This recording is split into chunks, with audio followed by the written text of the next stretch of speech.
Greetings, book lovers everywhere. I'm Etrain and welcome to Etrain Talks. And today, I am thrilled to be speaking with the parent-child duo behind the entertaining and thought-provoking middle grade story, The Fabulous Zed Watson! Woo! A story I read and loved instantly. The Fabulous Zed Watson is the fabulous tale of confident, witty, mystery-loving, non-binary tween Zed Watson and their coming-of-age adventure. This is a book that touches your heart and your funny bone. And I'm super excited to talk about everything Zed Watson and everything books with these two talented authors. Now, without further delay, because you don't want to hear me keep talking and talking, thank you so much for joining me on Etrain Talks today, Basil and Kevin. Thank you for having us. Oh my goodness, that was a wonderful introduction. That was I feel so fancy. I would say that was a fabulous introduction. It was a fabulous introduction. Yes. That's super appreciated. Thank you so much. Well, thank you for joining me. And I know that everybody listening, we're all huge fans of all of your books, especially The Fabulous Zed Watson. It's one of my favorites. I read it for a library book club, and I fell in love with it. I'd never really dove into the genre of kind of LGBTQ+. I'd never really even kind of heard of it because I was so naive back then. And now it opened me up to so many new genres and varieties of books, and I'm so grateful for that. And now my first question. So I found myself inspired and intrigued by the connection between Zed and Gabe, two strangers, although they only live 3 blocks away, who found each other thanks to their love of horror novels and became best friends. And friendship is just one of many wonderful themes weaved into The Fabulous Zed Watson. So for our listeners unfamiliar with Zed's story, will you share some other themes and messages and just fun stuff included in Zed's story? Yeah, sure. I mean, I think friendship is definitely a big one, and I think in a broader sense, also community. We wrote a story that's very much about community and collaboration. So not only are Zed and Gabe sort of become friends through this manuscript, but also the road trip that both of them do, they meet a lot of people along the way that were maybe friends or supporters or knew the author potentially. That's sort of left up a little bit up in the air, like to the interpretation of the reader. But yeah, H.K. Taylor, the author who left the Monsters Castle. Yes. So part of it was like we sort of realized almost when we were finished writing it that we had like collaborated on a book that was about collaboration. Yeah. So definitely like community, and that's also so important for LGBTQ folks as well, to sort of be able to find community, not necessarily within your family, although also within your family, but outside your family too. Yeah. And we wanted to create a world in the book, I think, where that community was normal and welcoming and varied and interesting. And we've used this word in a lot of talks we've done, but we think the book is at some level aspirational. We know that the world we live in isn't as accepting as the world in our book. And we want the world to be as accepting as the world in our book. And it should be. It should just be that you're on a road trip and you meet interesting people who are different. That's basically the underlying thing. And one of the things I think just thinking about all of this, I think at the heart of it is self-acceptance and liking yourself. That Zed likes themselves no matter what other people think. Sam makes fun of the way they dress. Zed is like, great, I'll dress even weirder. You know, people think that Zed has certain quirks to their personality. And Zed's like, yeah, I know. Okay, what's your point? Right. You know, and I think that's a huge message, honestly, for kids. And I think especially middle grade kids, because that's the age where you're starting to be pushed a little bit into places by your schoolmates and friends and family. And at the heart of the book, I think honestly the main thing would be, if you read the book and you like it and you sometimes feel weird, the point is be weird, enjoy being weird, enjoy being different. That's what makes the world an interesting place. Yeah, And that's a message that I really noticed. Well, all of those messages, I noticed them in the Fabulous Zed Watson. And I feel like what you're saying is so true, because middle grade is really a time where you're kind of labels are kind of being you're kind of being pushed into a box that maybe you don't want to be inside of. Yep. And I think that the character Zed is really just inspirational for so many kids, because Zed didn't care what anybody thought of themselves, like what anybody thought of them. They were like, you know what? I don't care. I don't care what you think. I'm gonna be myself and just do whatever I want to do. And that's something that we all really need to remember as kids, especially some might just really get pushed around a lot. We need to be like Zed. And my next question is also a bit of a memory. So I don't know if you remember, but I actually met you both on a Canadian library virtual book talk a while back, where we talked about the Fabulous Zed Watson. And as I said, your book was actually the first LGBTQ themed story I'd ever read, and I'm so glad it was. I loved how Zed's story was filled with important themes like acceptance and just genuinely fun adventures. So would you share something about the creation of the Fabulous Zed Watson? Like, which came first, the plot or the characters? Just really anything you want to share. I think the character definitely popped in first. Actually, well, no. Well, Really? okay, so there's sort of like two different ways we could talk about this, because for me, I had read, if you've watched any other interviews or listened to any other interviews with me, I say this all the time, but I had read in May, I want to say 2019, a book came out from Scholastic called I Wish You All the Best, which was like the first non-binary protagonist basically ever, at least mainstream. And it's like a pretty simple like YA story about like coming out. And but anyway, I read it and was sort of shaken, because I was like, oh, you can write books about trans people and other people want to read them. And it was like a bestseller. And so I started writing, workshopping a young adult novel. And it was going to be about like vampires, and it was going to be about a road trip kind of, but I was still sort of like figuring out the details, and then it was kind of going nowhere. We actually, you and I had talked about it a little bit, because it was not going to be a book about vampires. It was like going to actually have vampires in it, which is very hard to do, because vampires come with a lot of lore attached to them that you have to kind of stick to rules. They have to stick to or address in some way. Plus, also like writing any vampire book after Twilight is like, people are like, oh, so you're writing Twilight anyway. So that was going nowhere. And then in June of 2019, we had someone approach us and say, would you write this funny middle grade?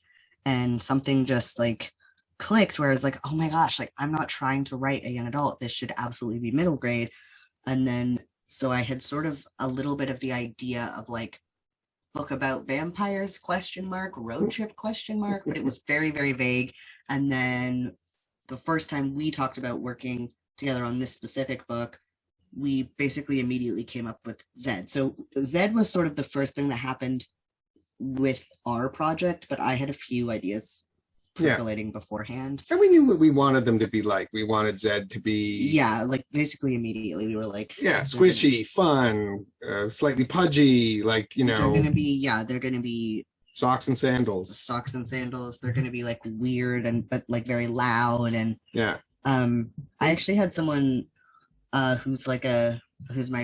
my friend, but they're like a children's librarian now, and they were saying that they wanted to like put Zed out for like neurodivergent awareness, which I thought was really interesting, because no one in our book is necessarily like not overtly or diagnosed, but like they're clearly sort of weird, like they're doing things their own way. I think that's part of it too. Yeah, and I think that's just, again, going back to that level of acceptance, that people will see some behaviors as not normal. Yeah. And that's fine. If you just have to not let other people's definition of normal define your definition of normal. Yeah. Yeah, because there's no normal. Yeah. There is no normal. That's the amazing thing. You find out when you get as old as me that all the stuff they told you when you were a kid about what's normal is a bunch of bahooey. There, that's my safe podcasting phrase. Yeah. Not a real word, but It's a good Baloney would also work. next book. Yeah. I'll have to look into that YA novel when I am a young adult. Because that's so interesting. Like, you were really inspired by YA, and you started off Zed Watson. Well, there wasn't really a Zed Watson yet.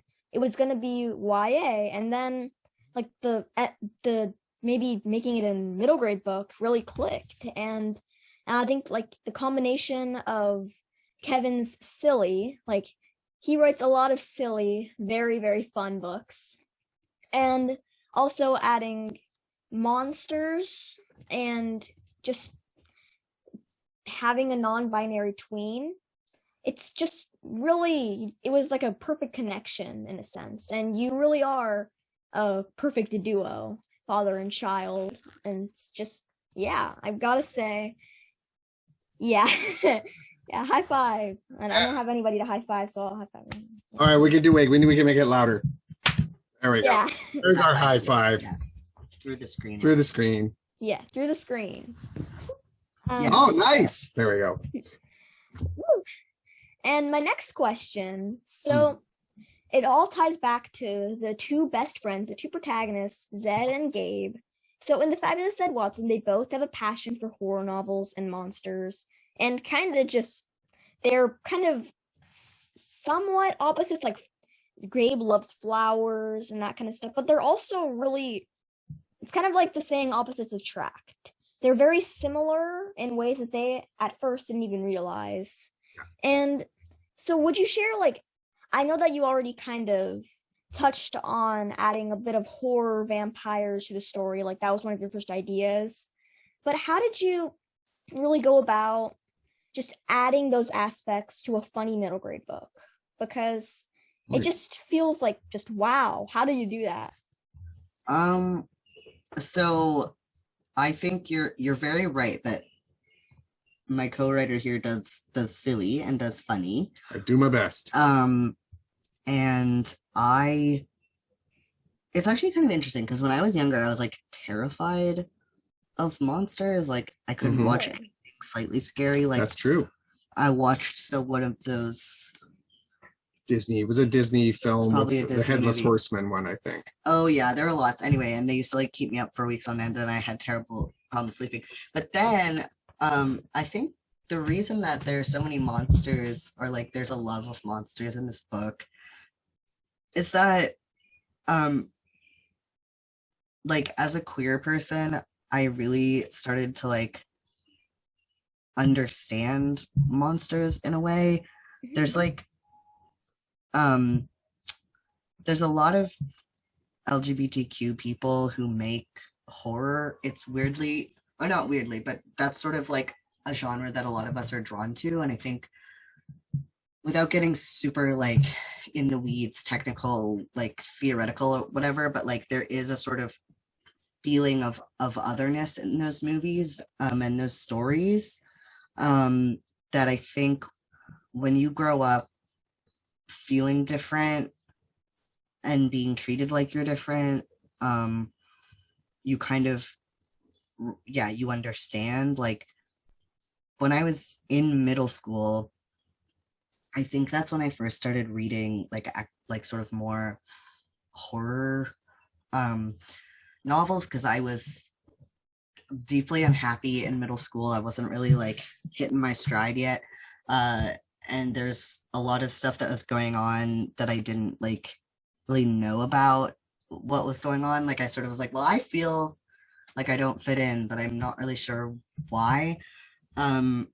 And so I started reading about people who didn't fit in, and a lot of those people were monsters. And sort of like, Yeah, I mean, I grew up really liking, like there's sort of like the fairy tales, and then the fairy tales turn into But like Zed, stories about monsters. So that's sort of where I'm coming from in terms of writing monsters. But I think Yeah. for Zed, they also just like, they just like horror. and I think, well, and also like they like that kind of like it's sort of like the even like Marvel or the Avengers. Like some of those stories are super like Yeah, monster monsters stories. fighting monsters, But- like Godzilla. You love Godzilla. I do love Godzilla. But I was going to say something you and I were talking about not that long ago just popped into my head, which I think is also relevant because you had mentioned Gabe. And what's interesting is that in the book, when we had them talk about monsters together, it actually was a good metaphor for Zed to be able to talk to Gabe about what monsters, sort of what you were saying, how monsters help them understand being non-binary, how monsters help them understand being different. And then Gabe, because Gabe senses the same thing about monsters, that they tend to be characters that are pushed away, and because they're different, they're seen as bad immediately. Gabe is able to then intuitively understand the point that Zed is making. Yeah. About why monsters are so important to them, because Gabe feels the same thing without himself being non-binary. Yeah, like he's not trans, but it also feels sort of different. Like he's sensitive, like he really likes flowers that other kids are maybe not so into that. Latin, opera. He's really into Latin. He's really into opera. That's going to be big in the sequel. Yeah. Ooh. Oh yeah. Just wait. Just wait. So yeah, I mean, I also just think like I don't know, monsters are just fun. Like I feel like there's sort of there's two sides to it where like I just did, I get into this whole like, well, monsters represent difference and blah blah blah, and then there's the other side where I'm just like, I just think they're fun to write about. I like them. There's all kinds of like fun stuff you can do with monsters, and I like that we kind of cheated by making it a book within a book so that we didn't have to write the whole book. Yeah. But we still got to include monsters in our book. Yeah. Yeah. So I think that's a really profound answer, and also just kind of just cool. It's hard to think of any other words. I feel like anybody who really kind of feels misunderstood can really relate to monsters, like Gabe and Zed. Sometimes the world makes them kind of laughs at them, is mean to them. They kind of make them feel like they are monsters because they're so different. And then they kind of find each other. And also, spoiler alert, there's going to be a sequel. That was going to be one of my questions, but now, the truth is out. There's going to be a sequel. Woo! Yes. Or we like to think of it as a companion as opposed to necessarily a direct sequel. But yeah, they're going to be out going on another adventure involving opera and ghosts. A ghost, a haunted house. Yeah. Yeah. That's it. That's all we can say. I've said too much. That's right. No, we're really excited for it. We're actually just planning it right now. Yeah. And working on it. So it's gonna be fun. Yeah. It's gonna be fabulous. Yeah, it will be fabulous. We're very excited. Yes, definitely. Well, everybody, round of applause. I'm thrilled. I guess this is the first time I've actually heard that there's going to be a sequel, so I'm very excited about that. And I'm super curious to learn like what it was like to write a book together, not just as writing partners, but also father and child. So would you share the experience, and would you do it again? Although now I know that you are doing it again. But if it wasn't like Zed Watson, would you do it again? Yes. In fact, weirdly, we had, even before we had been approached to do Zed, we had been thinking about working on stuff together because all my career I've riffed stuff off of Baz, and Baz reads way more than I do and just has we have a really good sense of story. So it was fun to write. It was actually really fun to write together because it was like instant. You can tell whether a joke. Okay, just to give you an example, if I'm writing a book on my own, I'm writing jokes, writing dialogue, writing scenes. I don't know if they make any sense until I've sent it to my editor.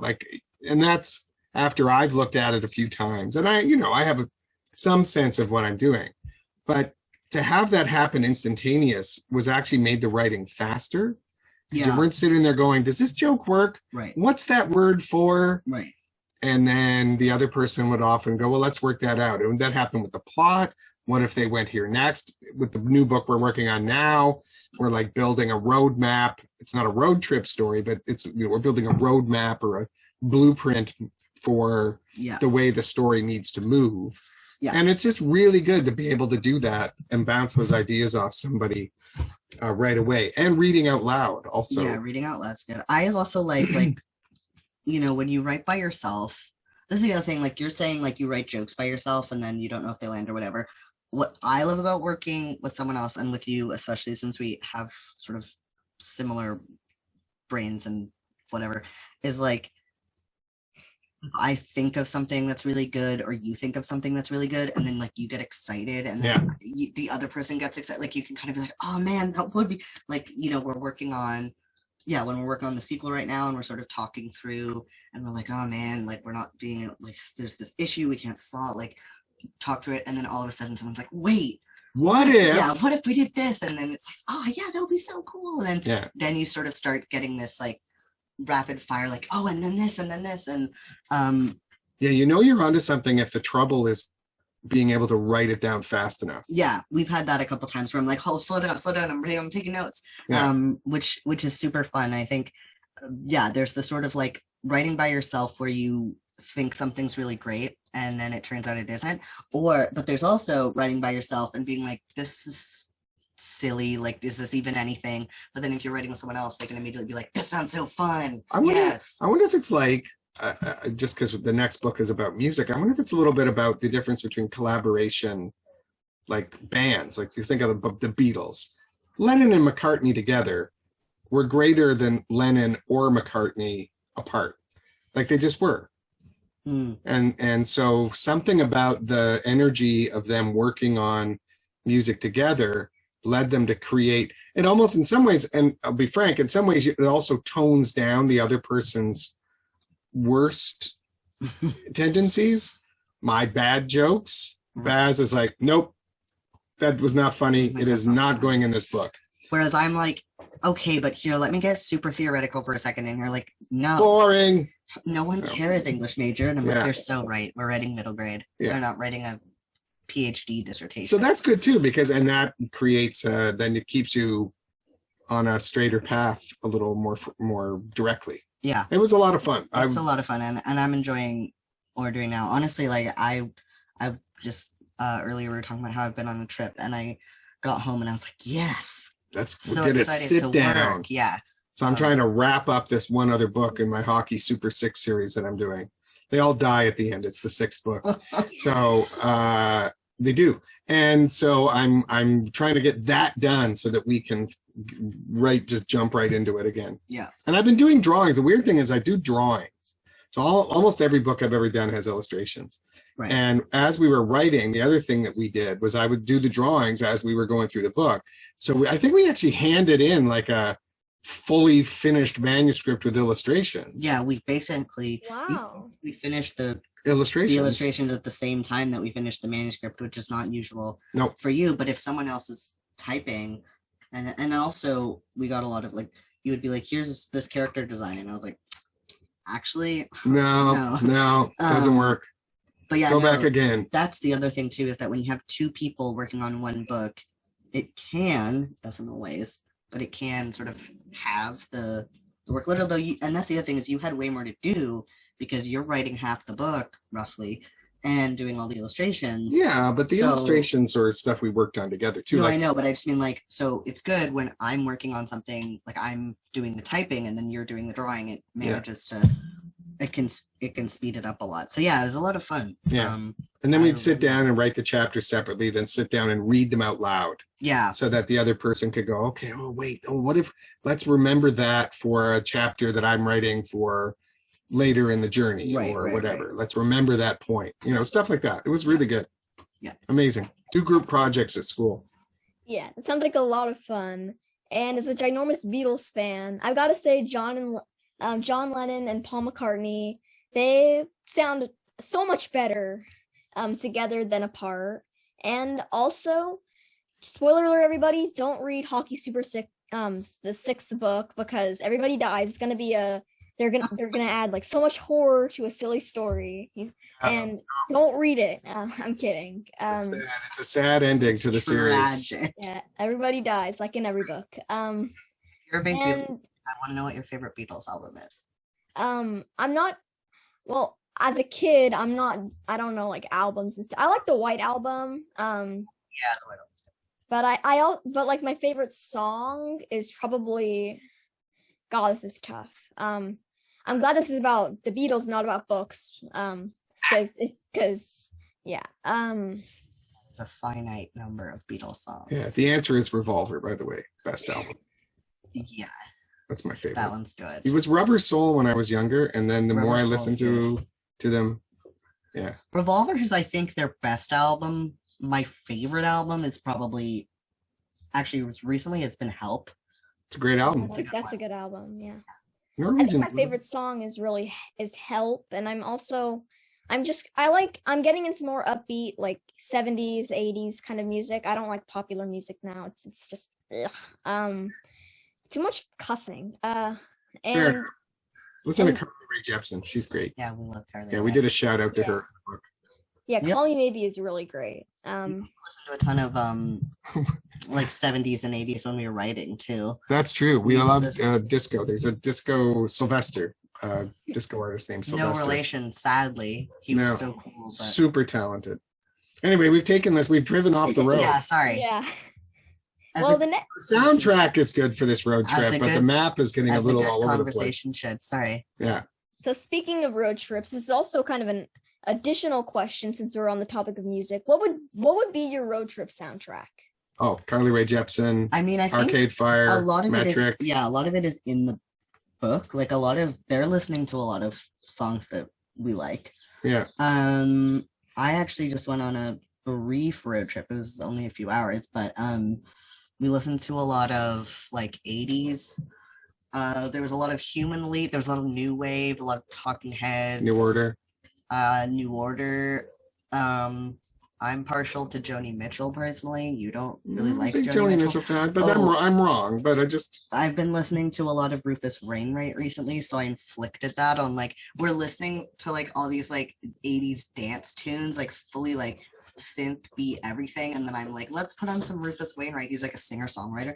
It really brought down the mood, but it was kind of worth it because then I inflicted it on everyone in that car, and now they're all Rufus Wainwright Yeah. fans. Well, you should be dancing, yeah. Beatles, we would listen to the Yeah, Beatles when we listened to a were, lot of Beatles.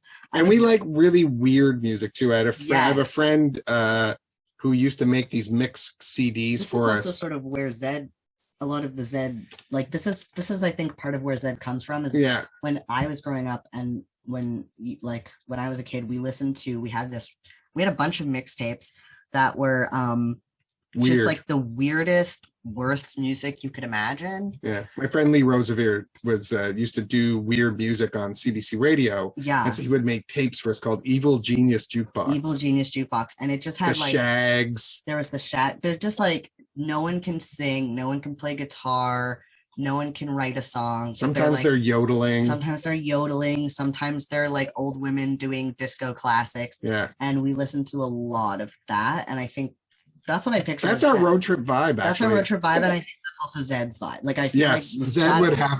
Yeah. absolutely what Zed is listening to. Yeah. 100%. Yeah. Well, those are some great beats to listen to on a road trip, and just I don't know what my soundtrack would be because I think new wave because I love new wave.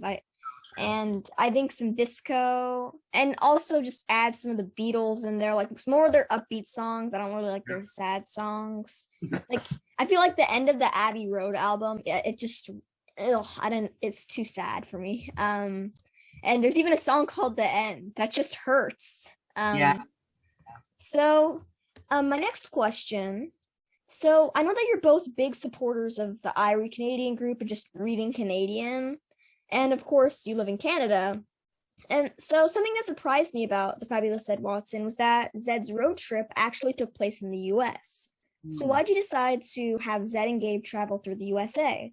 And do any of the locations hold real life meaning to you? That's a good one. I am American. So I lived born and raised in Western New York, and my family lives in Arizona. That's why you're a Bills fan. Yes, that's why I'm a Bills fan. Why you always get disappointed in the final 13 seconds of football games against the Chiefs. Oh, I'm sorry. We're having a little bit of technical trouble here, E-Train.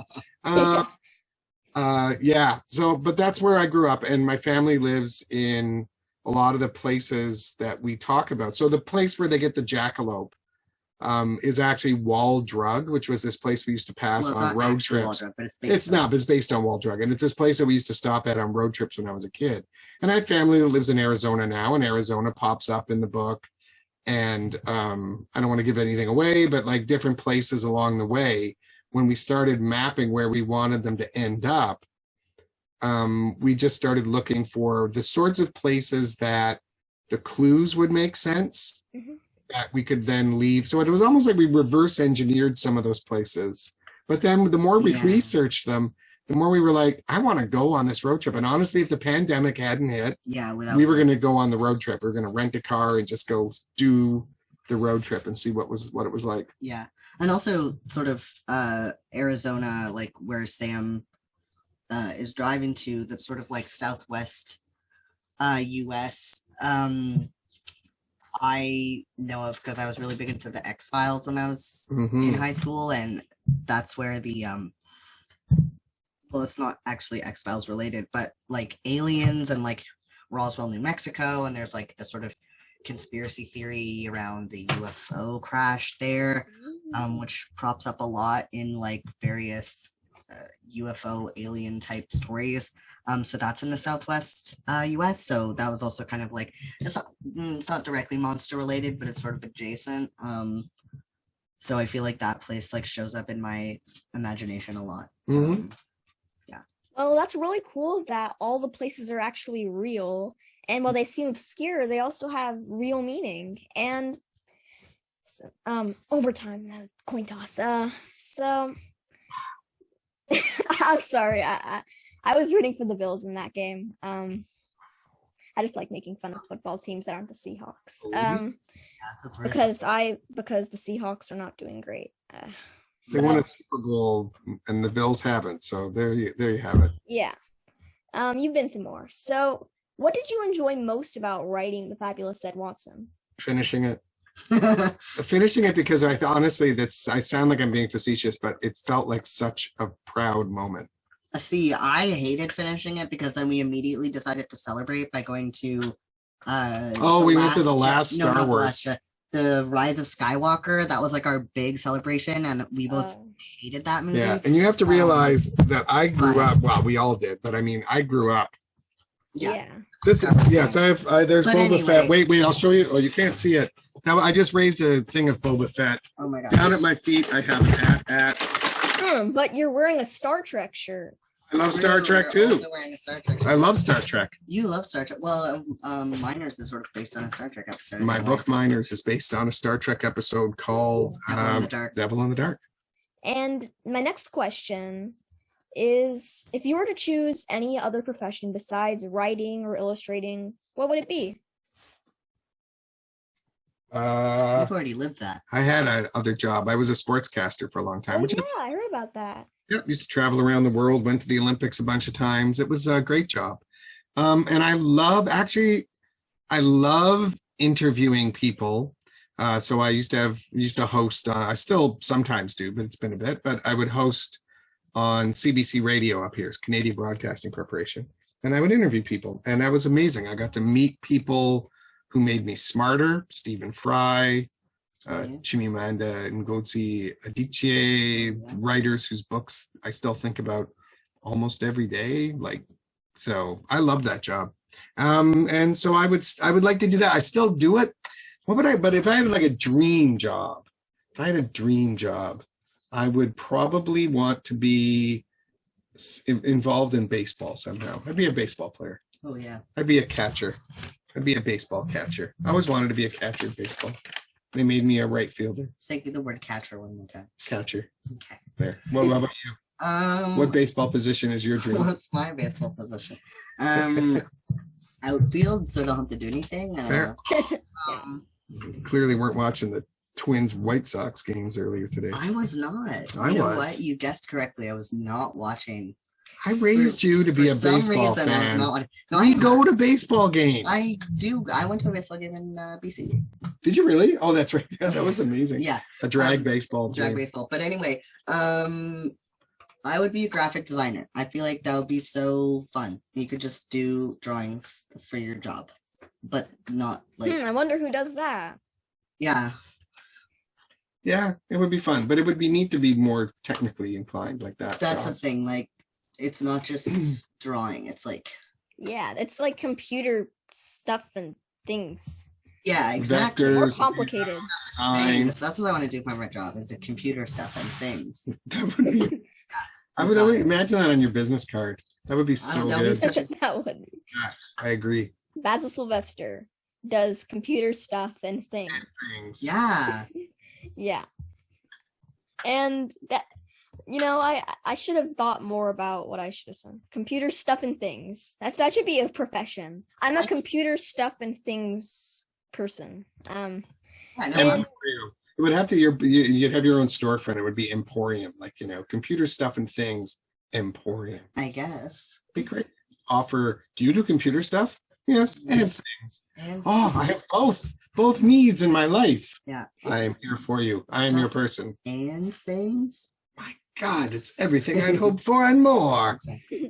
Things is like if you do stuff and things, it's a broader horizon than just one specific thing. So I said thing again. Good point. You heard it here first, folks. All right, we're done making fun of me. That wasn't making fun of you. No. I love that idea. You No, kidding that me? was so good. And honestly, this is where ideas for stories come from all the time. Exactly. Is That would be a good story. an idea and like a jazz musician, turning it upside down, flipping it around, going backwards. That's what you do. That's a book. Could be. That's true. Could be. Anything can be a book. Any sentence that I'm saying right now could be a book in 20 years. 100%. 100% by E-Train. All right. So after that fun stuff and things. So was there someone who inspired either of you to pursue writing, like a parent, teacher, author, role model, or just some person that you saw on the street just walking and like talking on the phone, like, oh yeah, I'm an author, and Random dudes. I think we've both been surrounded by people who like to tell stories. And writing, to my mind, is just one way to do that. Drawing is another way. Podcasting is another way. And all my mom was a teacher. My dad's a philosophy professor. All our lives, our household is just always filled with people telling stories that were supposed to be fun or funny or exciting, and there's a little bit of maybe competition when you're trying to one up somebody, tell a story that's funnier than the other person. So I think honestly, that's where it comes from in is all the family and friends we're surrounded with. Yeah. Yeah. Our friend Paul tells stories like the fishing line story, which I will not give details of, but it's a weird, bizarre story. And we've heard it, but you just love hearing him tell it. Yeah. Even if you've heard it before. Yeah. Because that's what a good story is. That's why people will go back and read a book over, even if they already know what's going to happen, because there's something about the process of telling a story that's a lot of fun. So we've been lucky that we were surrounded by storytellers my whole life, probably your whole life. Yeah. Yeah. For sure. That's my dog sneezing. Oh, that's my dog barking. What? Do you want to come up? He's being so polite now. He is being very polite, After but you bark. I may need to take him outside for a walk. So I don't want to keep you too long because I know you got to do that walk. So now it's time for the final question, the question I ask all my guests. The one we've all been waiting Really? for. If you could be or meet any literary character, fictional or real, any time period, just literally anybody, who would it be and why? Jeeves and Wooster. I'm going to steal your answer because It's not going to be my answer, but now I'm like, darn. That's a good one. Yeah, definitely. I would love to meet Jeeves and Wooster. I don't think you need to meet Worcester. I feel like I'm him. I feel like you don't. Fair enough, Bertie. I'd like to go to the drones club with Bertie Yeah. Wooster and then have Jeeves show up and make it a better evening. So if you've never read Jeeves and Wooster, do you know the stories at all? They're like they're P.G. Wodehouse is the author, and there's these absolutely ridiculously perfect stories about a sort of a daft, wealthy British guy. Yeah, who's like, completely useless. Yeah, he's like super rich, but he like doesn't have a job, and he's just like really silly. Doesn't do anything. And his friends are always dragging him into some like elaborate scheme, and then he's got this like valet. Butler. Like, he's got a butler. It's not a butler. I know, but it's easy to explain. He has a like servant. Like a manservant who gets him out of everything. Constantly solves the problems. Yeah, but they're such but they're perfectly written too, because as you're reading them, you're trying to figure out how will Jeeves solve this dilemma, and then you get to the end, and you're like, that is so clever. They're almost like little mini mysteries in the way that they're constructed. Like how will Jeeves, using only his brain, his prodigious brain, how will he solve this problem? He has quite an egg. It's quite an egg you have there, Jeeves. And they're written in this like extremely weird, it's almost like not even real English, but there's just so much slang, but it's like made up slang. Anyway, they're extremely funny, and they've gotten me through the entirety of this pandemic. I basically read nothing but Wodehouse this whole pandemic. I was gonna say Anne Shirley. Oh, okay. Of course. Fair enough. You have some raspberry cordial from Anne of Green Gables. Because I feel like she'd be a good time to hang out with. Yeah. Nature. Yeah. That's good. You're done. We've answered the question perfectly. Yeah. In fact, can you imagine if it was a raspberry cordial get together at the Drones Club with Bertie and Jeeves? Maybe, yeah. Be pretty good. Be a good time. Here's something to ponder. Isn't all slang made up? Okay, yeah, that's not really slang. All right. Oh, that's fair, but some of it happens organically and some of it is constructed by, I guess, yes. Linguists. No, I like this. Yes, I should have specified that Wodehouse, the author, they're using slang that's not in the in the mainstream vernacular. Yeah. This has been such a fun book talk, and I'm so glad we could chat about all things Zed Watson and all things just TV shows, music, books, Bertie Wooster, and just a bunch of fun stuff. And if this interview hasn't persuaded you to read The Fabulous Zed Watson, I don't know what will, because Basil and Kevin, two of the most funniest and also just really interesting people I've met, and I know that you'll all agree. So what are you waiting for? Get off this interview, go to your library or something, or buy it from a local bookstore. Get The Fabulous Zed Watson. You need to read it. You won't regret it. And that's all. Go to Basil and Kevin's, just whatever their social media, their websites, just whatever they're on.